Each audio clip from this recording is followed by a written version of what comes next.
کے لاہور نیوز کے ساتھ میں ہوں سارا خان۔ سب سے پہلے نظر ڈالتے ہیں نیوز ہیڈ لائنز پر۔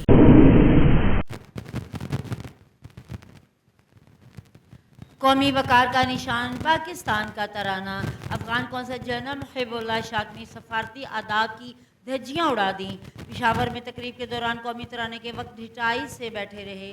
تقریب میں موجود وزیر اعلیٰ امین علی گنڈا پور اور صوبائی وزراء کی مجرمانہ خاموشی۔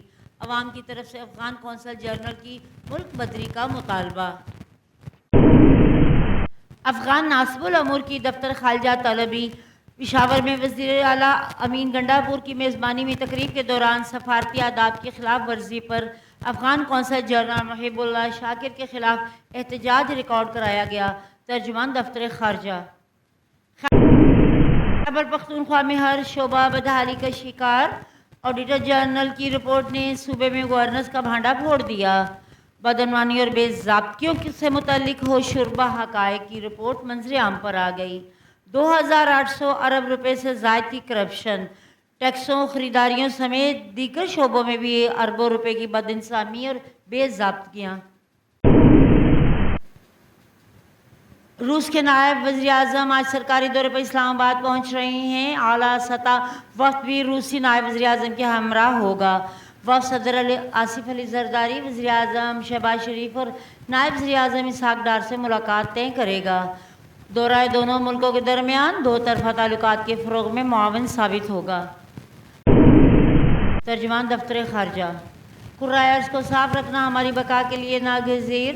پنجاب کی تاریخ میں پہلی بار دیہی علاقوں کی صفائی کے ساتھ کچرے کی ری سائیکلنگ۔ شجرکاری، پبلک مقامات کی صفائی۔ پنجاب حکومت صفائی ستھرائی کی ذمہ داری کے لیے پرعزم۔ کوڑا کرکٹ ٹھکانے لگانے کی مناسب طریقے اپنائیں۔ پلاسٹک کا استعمال نہ کریں۔ انٹرنیشنل سیلف ڈے پر وزیر اعلیٰ مریم نواز کا پیغام۔ Election commission P T I intra party election کا معاملہ۔ بیرسٹر گوہر نے دستاویزات جمع کرانے کے لیے 3 ہفتوں کی مہلت مانگ لی۔ آپ نے 5 سال بعد انترا پارٹی انتخابات کروائے، نتائج بھگتنا تو ہوں گے۔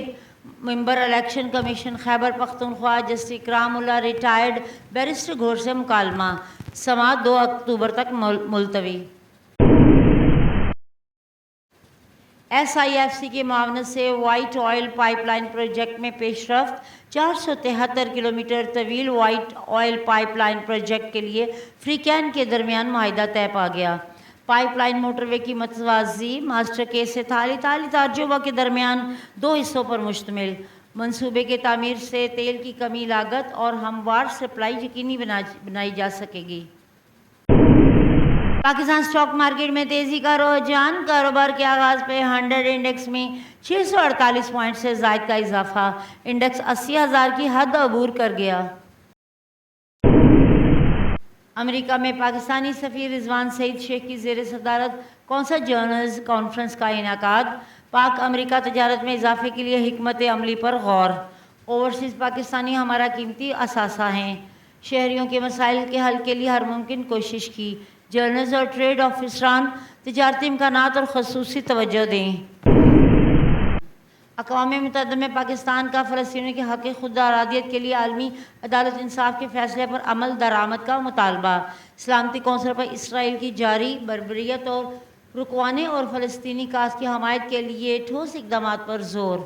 پاکستان کی فلسطینی ریاست کی جانب سے پیش کی گئی قرارداد کی حمایت۔ سفیر منیر اکرم کا فلسطین کو اقوام متحدہ کی مکمل رکنیت دینے اور 2 ریاستی حل کے لیے بین الاقوامی کانفرنس بلانے پر زور۔ غزہ میں نہتے فلسطینیوں کا قتل عام جاری۔ صہیونی فوج کے حملوں میں مزید 26 افراد شہید، 84 زخمی۔